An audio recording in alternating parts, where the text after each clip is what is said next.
देखो एक और 8 नंबर और 8 क्वेश्चन नंबर 8 और आपके पास आराम से आपको 6 नंबर मिल जाएंगे। You are required to prepare a partners capital account. देखो जिस बच्चे को पार्टनर्स कैपिटल आता है उसको तो यूं 6 नंबर यूं आराम से। देखो दो पार्टनर है, अदिति और सिर्फ आपके पास पार्टनर है जिनके बीच के रेशियो कितने हैं 5:4 है। 5:4 का मैं 5/9 4/9 लिख सकता हूँ, कोई दिक्कत तो नहीं है। हेलो पार्टनर के नाम आदित्य से, प्रॉफिट एंड लॉस के रेशियो कितने हैं अभी करके 5:4। अभी करके they dissolve their partnership firm on 31 March 2023। देखो ये पार्टनरशिप फर्म का कब का है, ये डिजोल्व का है, डिजोल्यूशन का है, ठीक है। कब 31 मार्च 2023 का। और when their balance sheet show the following balances. कोई नहीं यहाँ पे देखो, कोई नहीं। अदिति की कैपिटल दी हुई 40,000, शिव की कैपिटल दी हुई, करंट दिया हुआ।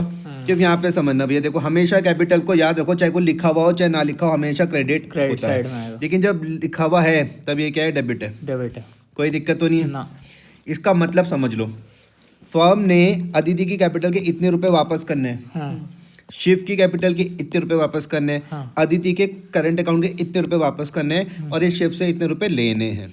सर एक बात सुनो, आपने कहा फर्म ने अदिति के इतने लौटाने, सिप के इतने, और ये क्रेडिट वाले पार्टनर्स के क्रेडिट में ये भी लौटाने हैं ना, ये सब। मतलब अगर उसी तुम्हें के इसके capital में add है। अगर इसके पीछे कुछ दिख नहीं रहा है तो इसके पीछे क्रेडिट ही है, हाँ हाँ समझ गया। ठीक है भाई साहब। जो लेकिन debit- इसके पीछे डेबिट है तो ये कंपनी के लिए क्या है, मतलब पार्टनरशिप फर्म के लिए क्या असेट है।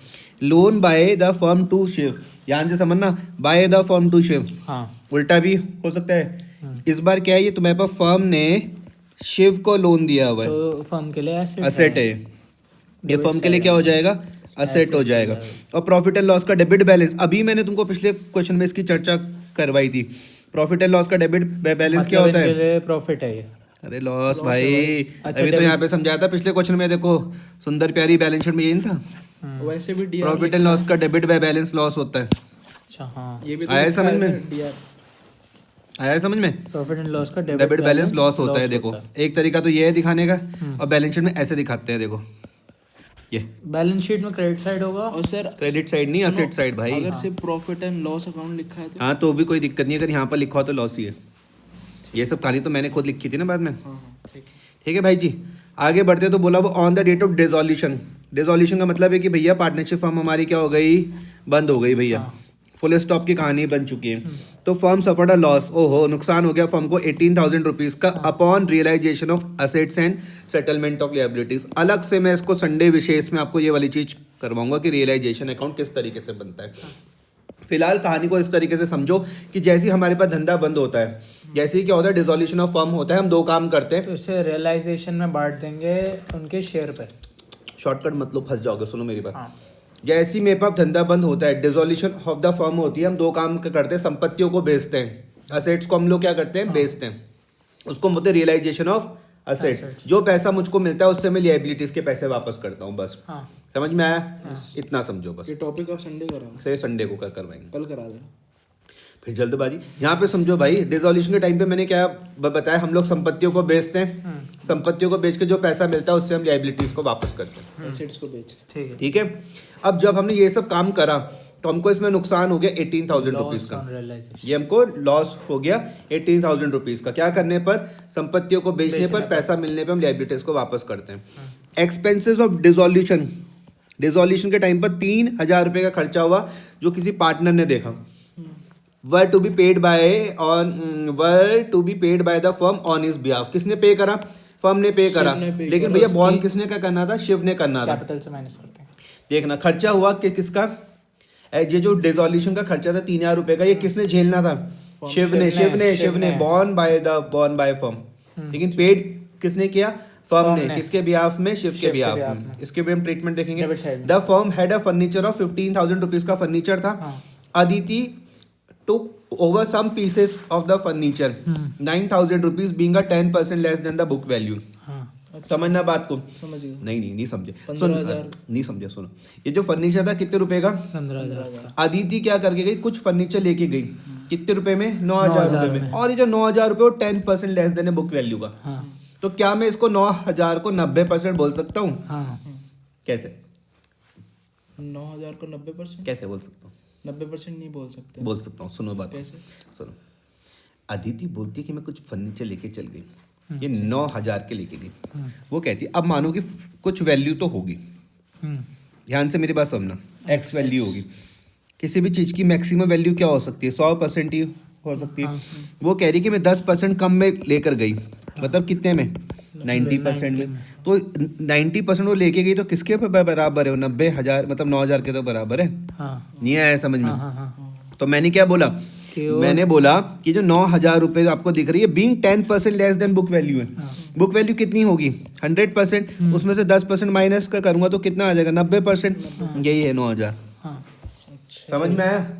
और shift took over the remaining furniture, जो बच गया वो 80% ऑफ बुक वैल्यू पर गया। देखो मैं तुम्हें इसको समझाता हूँ। टोटल फर्नीचर कितने का था भाई? 15,000 रुपये का। क्या नाम था इसका? अदिति? अच्छा नाम है अदिति। अदिति नहीं है, आदित्य है। बेकार नाम। जो भी है सुनो, यहाँ पे सुनो,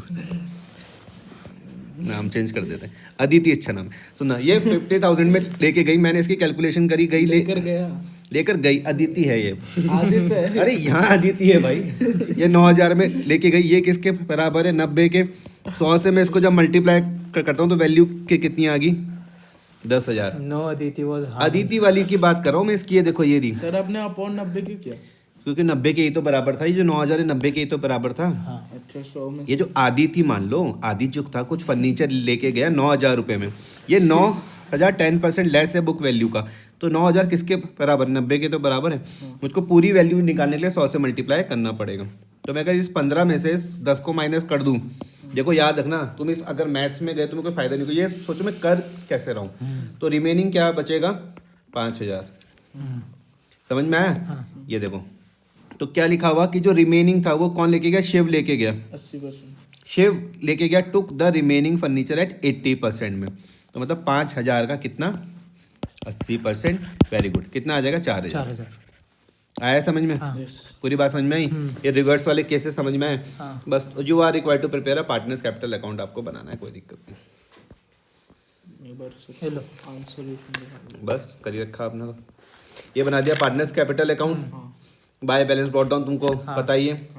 और हमने यहाँ पर अदिति के करंट को भी ट्रांसफर कर दिया, शिव के ने हमें करंट को भी ट्रांसफर कर दिया। ठीक है, ये हमने यहाँ पे लिख दिया Shiv current, Aditi current, by balance brought down. ये आपको पता है। ये जो लोन था, लोन को भी हमने काय पर कन्वर्ट कर दिया, कहाँ पे ट्रांसफर कर दिया? पार्टनर्स कैपिटल अकाउंट में।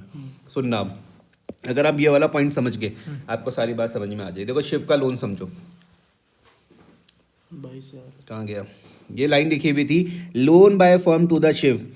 फर्म ने शिव को लोन दिया था कितने रुपए का? 22,000 रुपए का। अब हमको एडजस्ट करना है किसके साथ? कैपिटल के साथ। तो उसकी कैपिटल बढ़ जाएगी कम हो जाएगी? कम हो जाएगी, इसलिए डेबिट साइड में लिखेंगे। कम हो जाएगी। जैसे कि सपोज करो, सुनो बात, कई के बाद सपोज करते, मान लेते कि ये कोई मेरे पास फर्म है।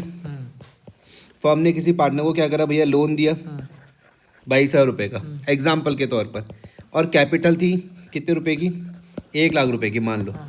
तो हम इस 22,000 को क्या कर देंगे? इससे माइनस करके चलेंगे। क्लियर हो रही है बात या नहीं हो रही? तो इसलिए जो लोन है ये कहाँ पर आ रहा? डेबिट में। ये कहाँ पर आ रहा? डेबिट। ये समझ में आया? अगर मान लेते पार्टनर देता फर्म को लोन तो आपको अलग से पार्टनर्स कैपिटल बनाना पड़ता। ये प्रॉफिट एंड लॉस का आप लॉस समझ गए? हाँ। तो सर ये फिर लोन अगर पार्टनर देता तो हम इसे अलग से बनाते हैं पार्टनर्स लोन अकाउंट। अच्छा, सिर्फ हम डायरेक्ट नहीं ले सकते। ये समझ गए? प्रॉफिट एंड लॉस ये यहाँ पर पड़ नुकसान हुआ गया, बांट रियलाइजेशन का लॉस भी हो गया। अगर फायदा होता तो यहाँ आ जाता। डिसोल्यूशन का खर्चा शिव ने जो पे करना था, शिव कैपिटल, तो उसका कम हो जाएगा। ये देखो ये वाला पॉइंट है, बॉर्न बाय द वाला नहीं था वो? ये हाँ, जो कंपनी ने शिफ्ट के बदले द दे दिया। Expense of the dissolution of 3,000 to be borne by Shiv. किसने? मतलब किसके ऊपर आया खर्चा? शिव के ऊपर। Were paid by the firm on his behalf. तो अब हम उसकी कैपिटल उससे क्या कर देंगे? कम कर देंगे। समझ में आ गया? To realisation expenses. ठीक है, आ गया। और ये क्या था? 9,000 और 4,000 टू रियलाइजेशन। वो फर्नीचर जो किया था ये 9,000 और 4,000 की कैलकुलेशन, जो 9,000 में लेके गया 4,000 में, कौन सा था? ये वाला जो मैंने अभी यहाँ पर समझाया था। 9,000 और 4,000 अच्छा, तो हम टू रियलाइजेशन टू रियलाइजेशन, जो वो फर्नीचर लेके गए। हाँ। आ गया? Furniture taken over. तो लॉस ऑन रियलाइजेशन अकाउंट कौन सा है सर? ये जो ये था ना, ये पहला वाला पॉइंट नहीं था? पहला वाला पॉइंट देखो, पहला वाला पॉइंट। 18,000 वाला। हाँ, ये रहा पहला वाला पॉइंट। अच्छा जो मैंने कहा कि संडे को करवा दो, तुमने कहा नहीं कल ही करवाओ, तो वो वाला इसमें देखो ठीक है। जो लॉस हुआ है, तो लॉस क्या कर देगा, पार्टनर्स की कैपिटल को क्या कर देगा, कम कर देगा। ठीक है, हो गया। अब अब कुछ नहीं करना, जो साइड बढ़ी है उसको दोनों तरफ लिख दो, इसका टोटल भी कर लो, इसका भी टोटल, जो साइड बढ़ी यहाँ उसको पे दोनों ये तरफ लिख साइड बड़ी देना। है और यहाँ पे ये साइड बड़ी है। देखो ये वाली साइड यहाँ पर बढ़ी है, जो तुम मुझसे पूछ रहे तो यहाँ भी आ जाएगा, यहाँ भी आ जाएगा, डिफरेंस छोटी नहीं, ये वाली साइड ये बड़ी है, ये 43 ये बड़ी है, यहाँ भी आ जाएगा, और यहाँ भी आ यहाँ पे जाएगा, shift बड़ी इसमें है। से इनको माइनस कर देंगे तो ये 2 कैश आ जाएगा। हाँ। इसका और यहाँ मतलब पे कि हमने ये- Aditi account debit to cash account, Aditya हाँ Aditya account debit to cash account. और ये देखो ये शिफ्ट का यहाँ पे टोटल कर दिया 45, यहाँ भी आ गया 45, यहाँ भी आ गया, bank account debit to Shiv account. यहाँ 15। ठीक है, ये वर्किंग नोट एक्स करके तो मैंने तुमको समझा ही दिया था, तुम समझ ही गए। हाँ